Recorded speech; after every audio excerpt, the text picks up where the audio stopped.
Hello, and welcome to episode number 197 of the Savvy Social Podcast. This is a show dedicated to helping passion-led online entrepreneurs and business owners learn how to use social media as a tool to grow your business.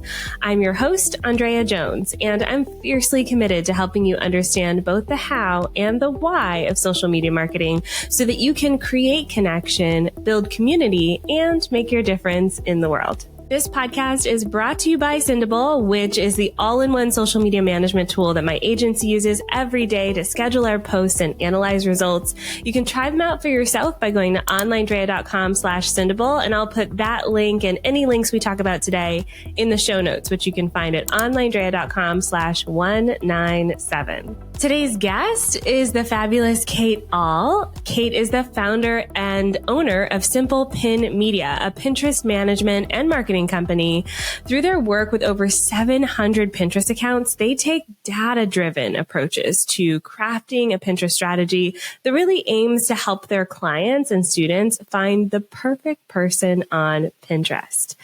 Kate teaches thousands of people about Pinterest marketing through various speaking engagements, her podcast, Simple Pin Podcast, and she'll be coming into the Savvy Social School to teach us even more about Pinterest. Kate, welcome to the show. Hey, it's so nice to be chatting with you. I'm so excited to have you here today to dive into the world of Pinterest. It is something that often gets mixed in with social media, even though it's kind of doing its own thing, which we'll definitely talk about. But let's get a little bit of your backstory. How did you start with Pinterest marketing? Yeah, I started in 2014, but previous to that, I was helping a friend on her website. I was doing Facebook marketing and a lot of affiliate marketing over there. And I loved this whole idea of engagement and community. And we came up to a point with our family where we were super poor, living on food stamps, family of 5, and we needed money. So a friend suggested you should manage people's Pinterest accounts because Facebook had changed their business algorithm for the very first time. And so people were stepping back and saying, where do I get traffic from now that Facebook has essentially turned that faucet off? And so people were looking to Pinterest, but they couldn't figure it out because it felt so personal. So the leap from personal to business use was just a lot for their brains. And so she said, you should manage people's Pinterest accounts. I said she was nuts. She reminded me I had no money, so I should do it anyway. So I got a couple clients and I said, let's just go through the process of how I manage for you. Give me all the feedback because I really want to make this efficient for you, because I knew that business owners, they just have so many things on their plate that they don't want to be having to tell somebody what to do or getting all these emails from them. So they gave me feedback and said, I love it. And they told a couple more people and a couple more people. And pretty soon I had a business on my hands. I was never, ever in my wildest dreams thought I would be an entrepreneur or a business owner. And so then late that year, I hired a business coach and decided, okay, let's actually take this to the next level. So that was 8 years ago. Now we have hundreds of clients and students. I have a team of 35, and I guess I have a business now. You guess, with a team of 35. I love it. Exactly. Pinterest is different from the other social platforms. What makes it so different? Yeah, it has a lot of search components to it. So we tend to lump it in with Google and with YouTube because the intent of the user is so much different than Instagram. Whereas in Instagram, people go because they want to follow someone's life or they want to get lost, or even TikTok too, like they want to pay attention to what's happening with somebody. Whereas when it comes to Pinterest, it's very much curating a life that you want. So it's a future dream, a future idea, a future vacation. So the user is going to the platform asking, what's in it for me? And searching only by keywords or phrases and not really interested in following people. So the buyer's journey is just so much different and they're so much colder that we don't lump it into the social media because it's really not about the person who's marketing. It's about them, the pinner. Yeah. So it seems much sooner in the buyer's journey. And since it's so aspirational, let's just dive into how we track this. Because it seems like, if someone's pinning something today, doesn't mean they want to buy it today. So as a business owner, what do we change about our marketing to kind of keep that in mind? Yeah, that's a huge one. And the tracking on Pinterest has changed so much in the last year and a half, 18 months, especially as their platform has changed. But what we want to keep in mind is at Simple Pin, we have a framework that we say pinners move through, which is inspire, inform, and decide. It's very, very low that a pinner will make a decision, a buying decision, actually on the platform. Pinterest has said they're the great informer of purchases. And so people are tending to plan, like you said, 2 to 3 months in advance before they choose to buy. And they're gathering a bunch of things. So if you're a product seller and you're selling something like lamps or kitchen sinks or whatever it is, tile, you want to get in on that ground floor of planning. So people are asking certain questions when they're in the planning phase, or if it's travel, or even if it's business, what's the first question they're asking? They're not asking, where can I buy? They're asking, what's the best or how to. And so when you as a marketer are getting in that phase, what you need to know is that you might not be. Here's a great example, actually. We have worked with a company who does grief boxes. And what they realized was that people on Pinterest are asking the question, what do I say to somebody who's just lost a child or a parent? And they answer the question on their website with a simple blog post. But the solution is their grief boxes. Hey, this is what you can say, but here's also what you can send. So what they found was that they were able to have this really good pathway instead of just putting this thing on Pinterest that said, here's what you give to somebody who's in grief. Nobody's going to be searching that. They're like, what do I say? How do I act? And they're really coming alongside the pinner in that journey to help inform them. So inspire and inform really are those two first touch points on Pinterest. And the data, to speak to that really quickly, the data is interesting because Google changed too last year. So what we see in our Google Analytics from Pinterest, it used to be very granular. Like we were able to see the pin that was driving traffic to the exact post. Well, that's since kind of lumped in together into this Pinterest.com/, right? Which makes it really difficult. So when you go into Pinterest Analytics, you're going to be looking at the clicks, right? They may be different than Google. So just know there's the discrepancy. Saves, because saves are going to tell you that there's an intent for later. And then also the jury's still out on impressions and views still, but as Pinterest has changed with some new features, they're starting to come into play a little bit more. Okay. Yes. I have a lot of follow-up questions because this is something that we really want to dive in here because it's not the same approach as some of the other channels. There's a nuance to it. So if you're looking at Pinterest, it seems like, the content piece that lives on your website is important. Would you say that's necessary, or is that something that is a nice to have? Yeah, I actually, I've wrestled with this for a lot of years because a lot of people would push back and say, I don't want to do content creation. I don't want to write a blog. But it is really one of the most necessary components. When we look at all of our clients that we've worked with, those who succeed have a content portion to their website. And that's especially true with e-commerce, right? Because people don't know about your product. They don't know the dimensions of it, the features, or even the why or the story. So that allows them to connect and have that entry point. So even though it's not a popular answer, yes, content creation is a big part of Pinterest marketing strategy. Yeah. And I've seen that for myself as well, with some of our clients who are exploring Pinterest. Because people are so early in their journey, there's so much education that's needed and so much nurturing that's still needed once they discover the solution that you have to offer them. So I like that answer. And when we think about kind of like the tracking of all of this, is there something we can do? Let's say we can see people are saving a particular pin. But what if we're seeing a pin that's getting a lot of saves, but not getting a lot of follow through, like clicks and things like that? Is there something we can troubleshoot there to try to encourage people to move them from I'm thinking about an idea to I'm ready to kind of explore this further? Yeah. First, I would say look at time frame. So the biggest mistake that a lot of people make is they'll look at that save number within the first 2 to 3 weeks, even a month. And they're like, why aren't people clicking? We recommend that you look at it 3 to 4 months down the line and see, okay, why are people still not clicking? And then from there, maybe there's too much information on the pin. Maybe there's not enough context, or it's just a pretty picture, right? That somebody just, Wonderlust is a big one where they get a lot of saves, but they're not really getting a whole lot of clicks, or infographics. So again, if you're giving away too much information that the pinner doesn't really want to know more, they're like, okay, I'll just save this for later and revisit it. So that would be one thing to troubleshoot. And then number 2 would be to try a new image with that to see if there's another phrase you can put on it, or to see if there's just a little bit more of that billboard advertising kind of model with the drive-by, like, oh, that's very interesting. Okay, I'll click to learn more. So just know that you have to also, this is another thing to think about, is what are you asking pinners to do?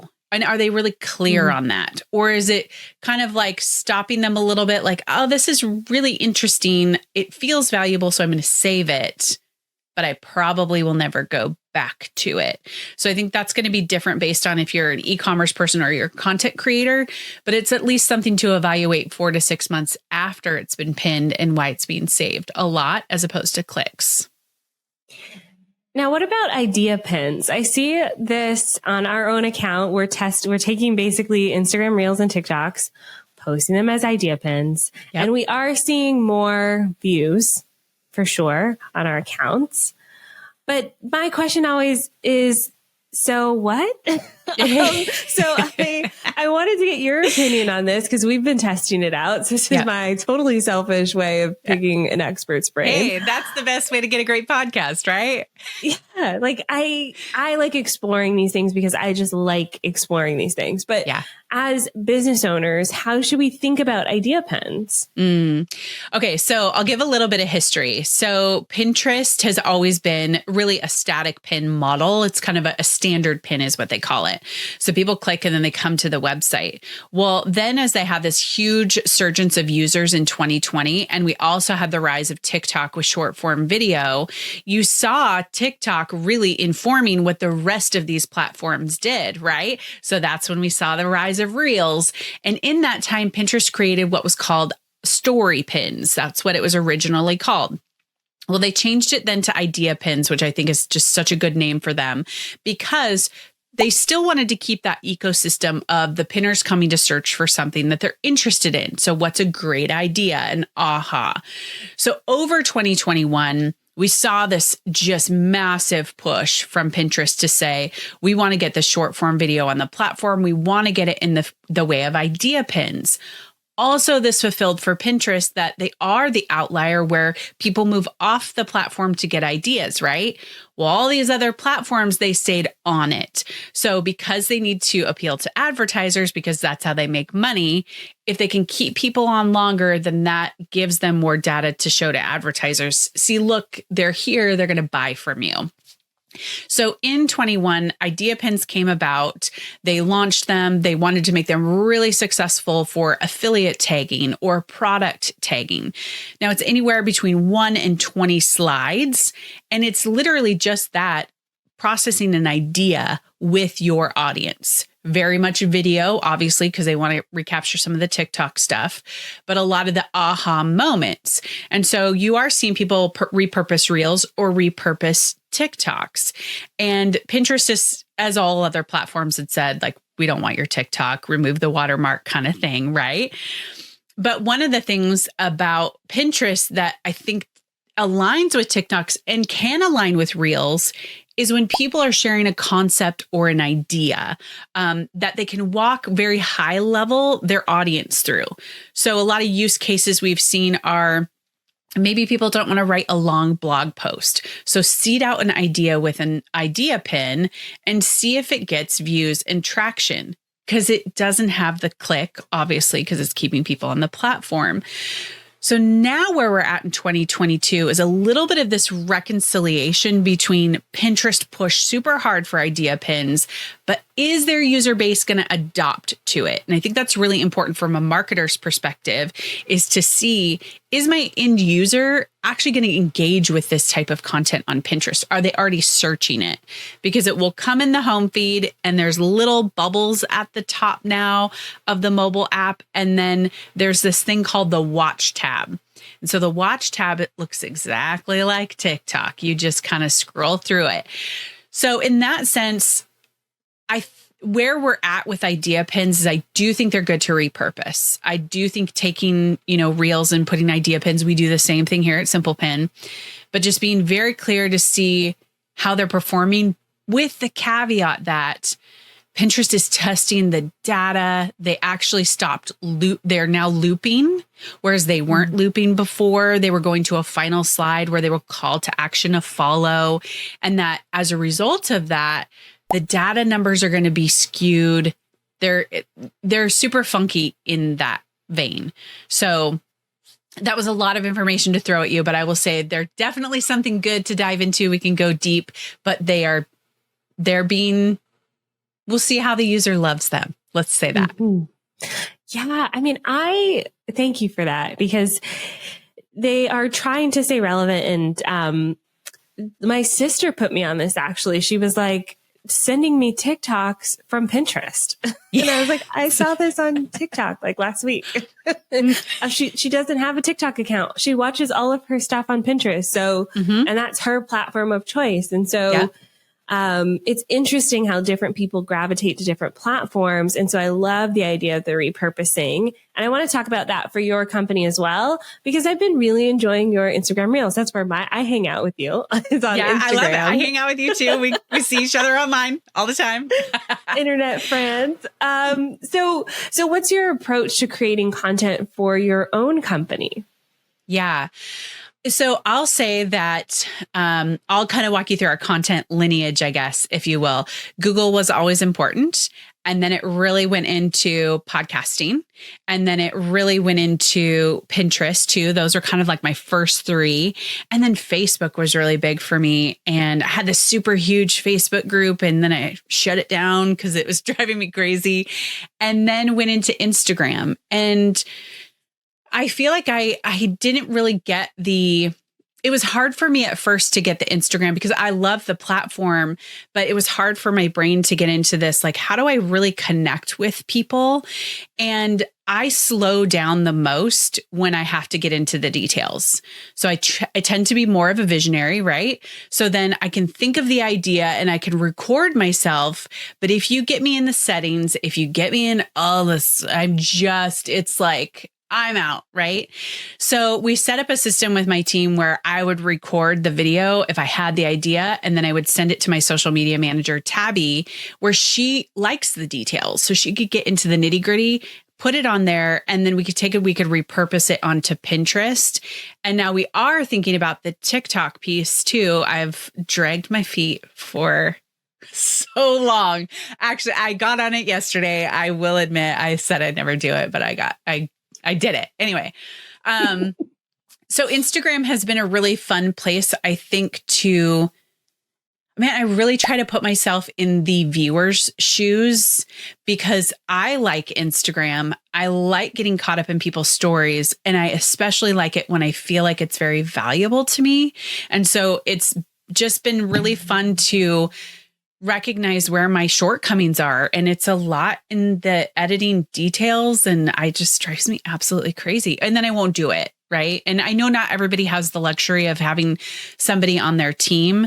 So there have been a lot of times where I've had to force myself out of that. And even I was playing with an Ideapin the other day, and I was sitting on the couch, and I'm like, okay, I'm going to just bust past my laziness and just do this. And I just screenshotted a few things, put it on my phone, and it did great. And, maybe the next one might not do as great, but sometimes it's that step to just get past, just do it ugly. That's what I have to tell myself. I'm obsessed with that, because I think that we can get caught up in the details. It's so easy, especially how frequently these platforms change. Oh my gosh. Yeah. And also we see it as a necessary thing for our businesses. I kind of cackled a little bit when you said TikTok, because I'm like, everyone I know, I'm like, you should be on TikTok. It's so fun over there. It's so funny. And can I say this too, which I think I had an aha moment a couple weeks ago, where I realized how closely TikTok and Pinterest align, in the sense that I had so many people like your sister sending you this thing. She's on Pinterest, but she's seen TikToks because they have value for her. She's like, oh, this is such a great idea. And Pinterest was this great originator of the hack and the aha moment, right?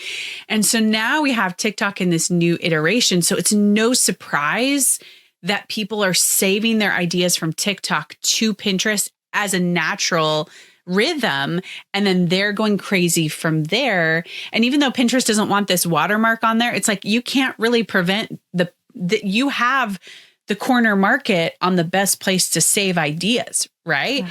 And so people are going to bring them over. So I think that was the aha moment for me, was like, oh, they're yeah, I should do that. Yeah, they are. And I find that with TikTok as well, there's that discovery piece that Pinterest has as well. It's kind of like you log on and you go, what am I going to find today? Like that's kind of the vibe of TikTok as well. So there's definitely a lot of crossover. I'm glad that you explored it. I'm glad. I've got 2 followers and no profile picture, but I'm doing it. Well, maybe we'll put the link in the show notes. Oh, sweet. I love it. So talk to me about what's next, especially for Pinterest. Where do you see the future of Pinterest going? Yeah. So I geeked out and read the fourth quarter earnings report from 2021, and it gives a lot of clues as to where they're going. And so I think it's still back to that investment in user experience, because they invested in so many different launches. In fact, Q4, they said they did 50 different product launches, which was just this massive amount, right? Well, now they're investing in Pinterest TV. That's a new one that's coming. Jury's still out for me on that. I just don't know, with people consuming video in very short form poppy pieces, will they stick around for a longer version? And maybe they're going to be like the YouTube, where people watch a longer YouTube video to learn more. It could be a good match. So they're working with specifically like 35 creators to help really get the push on Pinterest TV. So that will be interesting to see that first half of 2022, what that leads to, where that shows up in people's feeds too as well. And one of the things I don't think will change about Pinterest is the search factor, is the intent of the pinner. I don't think the pinner will switch and all of a sudden say, who can I follow? I just don't think that's going to happen. I still think it's going to be interest-based. I think another thing to pay attention to that I'm seeing is this younger Gen Z generation, which my kids, I have 3 kids, 15, 16, 12. My 16 and 15-year-old are on Pinterest, because I won't allow Instagram or Snapchat for my kids. It's just, I think it's too toxic of an environment, right? And I'm not alone in being a parent in that group. And Pinterest, while every social media platform comes with some risks, it holds much less, because there's not the conversation. There's not this heavy DM culture or looking at other people's lives. They're curating their own life. So I see, as we get a lot of Gen Z kids coming online too, we're going to see a new wave of how they embrace kind of these idea-pins and how they use the platform. And also Pinterest, you know, they're growing globally. They are not growing in the US. So that's been an interesting thing over 21. 2020, they exploded. And then over 21, they lost users. So they went up to 100 million, and now they're back down to like 86 million. But they have made a lot of strides globally as well. So it'll be interesting to see how it's adopted that way. But again, I think it's back to the point of who the users are. Shopping is going to be another big push. That was big in 21. It's going to be big in 22. I think they're going to try to make shorter time frames between, let's say it's that 3-month buyer's journey.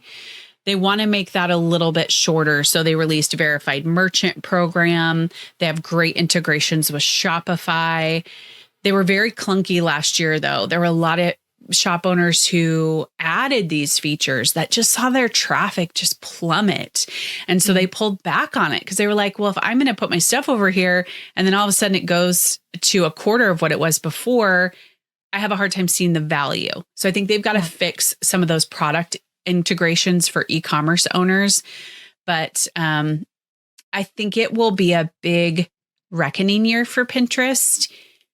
You know, I either it will grow back up again. If we see another decrease, I think that's going to be very telling, I think, for how, especially I would say like millennials and, you know, Gen X use it. I know lots of boomers still use it too. So they have this multi-generational platform.